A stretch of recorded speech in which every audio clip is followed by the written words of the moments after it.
Hello，大家好，我係 Inspiration 中文科老師 Miss Ella。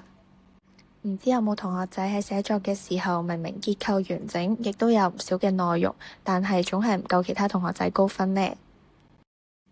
其實唔少同學仔喺寫作嘅時候，只係用咗簡單嘅句子去表達，而令到文章變得平淡，唔夠生動有趣。但係只要我哋加少少修辭，改少少句式，就會令到佢句子生動有趣好多，亦都可以畀到讀者一種畫面感。例如我哋寫好開心嘅時候，我哋可以話我哋開心到好似放飛咗嘅氣球一樣飛咗上天空，即係我哋口語所講嘅開心到飛起。寫好大風嘅時候，又可以話狂風在街上奔跑。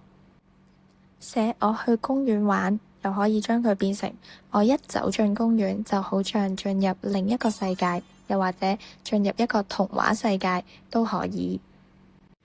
聽完頭先嘅小技巧，不如你哋又試下改寫以下呢句句子。另外，亦都歡迎大家喺留言分享你哋改寫嘅句子。